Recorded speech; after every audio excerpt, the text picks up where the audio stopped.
كفى والصلاة والسلام على سيد الأنبياء والمرسلين وعلى آله وأصحابه أجمعين إلى يوم الدين. أما بعد. اسٹیج پر رونق افروز بزرگان دین، حاضرین جلسہ اور میری پیاری ماؤں اور بہنوں، میں آپ حضرات کے سامنے عصر حاضر کا ہم کس طرح مقابلہ کریں کے موضوع پر ایک مختصر صغیر سعادت حاصل کرتا ہوں. اس حقیقت سے تو آپ سبھی حضرات بخوبی واقف ہوں گے کہ اسلام کے خلاف ہر دور، ہر زمانہ، ہر علاقہ، ہر ملک میں سازشیں ہوتی رہی ہیں. بلکہ اگر میں یوں کہوں کہ ستیزہ کار رہا ہے ازل سے دائم روز، ستیزہ کار رہا ہے ازل سے دائم روز چراغ مصطفی سے اشرار بولہبی، تو زیادہ بہتر ہوگا. تاریخ اسلام حق و باطل کے معرکہ آرائیوں سے لبریز ہے. آپ شاہراہ تاریخ پر سفر کیجئے، قدم قدم پر ایسے واقعات ملیں گے جبکہ قرآن کریم میں آتا ہے یریدون لیطفئوا نور اللہ بافواہہم کا منظر نظر آئے گا. 1400 سال پر محیط تاریخ اسلام کا ایک ایک باب معتدین اسلام کی ریشہ دوانیوں، مخالفین اسلام کی فتنہ انگیزیوں، دشمنان حق ابتلا پردازیوں سے ہے. مسلمانوں کو ہمیشہ چوطرفہ یار غار کا سلیقہ پڑتا ہے. کبھی میدان بدر میں یہ منظر نظر آئے گا، کبھی جبل احد کے دامن میں تلواروں کی جھنکار سنائی دے گی، کبھی حنین و خیبر میں حق و باطل نبرد آزمائیں گے، کبھی تبوک میں تو کبھی یرموک میں، کبھی تبوک میں تو کبھی یرموک میں، کبھی اندلس کے پہاڑ میں تو کبھی سندھ میں طاغوتی طاقتوں کا اجتماع نظر آئے گا. کبھی صلیبی یونس کا منظر دیکھیں گے، کبھی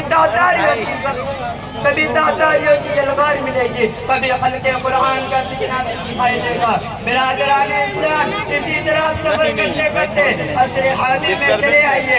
عصر حاضر جس کو تہذیب و تمدن اور تحقیقات و ترقیات کا زمانہ کہا جاتا ہے، وسعت و فکر و نظر کا وقت کہا جاتا ہے، مذہب آزادی کا دور کہا جاتا ہے. یہ متمدن زمانہ اسلام اور اہل اسلام کے خلاف سب سے زیادہ خطرناک دور ہے. گزشتہ صدیوں میں اسلام کو بزور شمشیر نیز و نابود کرنے کی سازش ہوتی تھی، مگر اس دور میں ان محال پر دشمنوں کو ہر محال پر ناکامی سے دوچار ہونا پڑا، ہزیمت اٹھانی پڑی، کیونکہ ان سازشوں، مخالفتوں، عداوتوں کا جواب دینے والے وہ باکردار مسلمان تھے جن کو یہ کہنے کا حق تھا باطل سے ڈرنے والے اے آسمان نہیں ہم، باطل سے ڈرنے والے اے آسمان نہیں ہم، 100 بار کر چکا ہے تو امتحان ہمارا. کیونکہ ان مجاہدین اسلام کے دلوں میں ایمان کا نور جلوہ کرتا، وہ اخلاق و کردار کی بلندیوں پر تھے.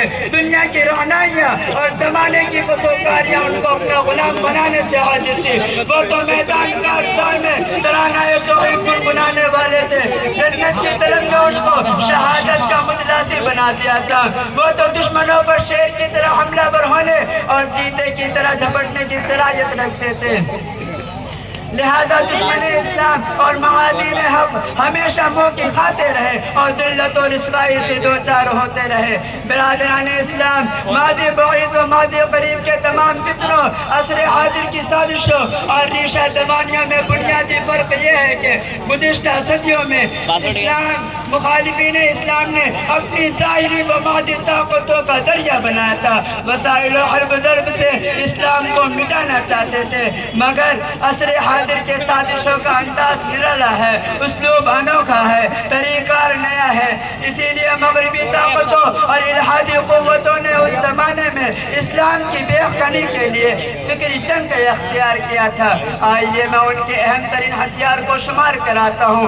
اسلامی تعلیمات پر اعتراضات کیے جائے، ان کی افادیت پر شکوک و شبہات کا اظہار کیا جائے، عورتوں کی آزادی و مساوات کو دشمن بتایا جائے، اور بے دین اسلام دینی بے دینی کا ترغیب دی جائے، طلاق طلاق کے مسئلے کو اچھالا جائے اور عورتوں کے ساتھ ناانصافی کا معاملہ قرار دیا جائے. برادران اسلام، عصر حاضر میں ایک دو فتنے نہیں بلکہ شرور و فتن اور برادران اسلام عصر حاضر میں ایک دو فتنے نہیں بلکہ شروع اسلام کا طوفان بلا کر اسلام کو بجھا دینا چاہتا ہے.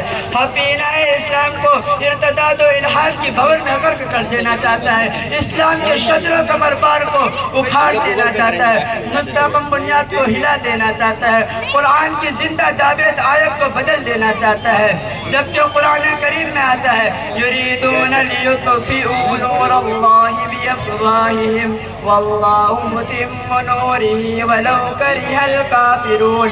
اگر ہم نے اپنے اسلام کے نقش قدم پر چلتے ہوئے ان سازشوں کا پردہ چاک نہیں کیا، مخالفین اسلام کا مقابلہ نہیں کیا، معترضین کے اعتراض کا دلتا شکن جواب نہیں کیا، اسلامی حقانیت کو ثابت کر کے مسلم نوجوانوں کے ذہنوں کو مطمئن نہیں کیا، مسلم نوجوانوں کو ارتداد و الحاد اور لا تغنی و موجود سے بچا کر سائر مراد پر نہیں لگایا، امر بالمعروف اور نہی عن المنکر کا فریضہ ادا نہیں کیا، تو خدا ہم کو معاف نہیں کرے گا، خدا کا رسول مقبول معاف نہیں کرے گا، شریعت نیارہ معاف نہیں کرے گا، تاریخ ہمیں معاف نہیں کرے گی.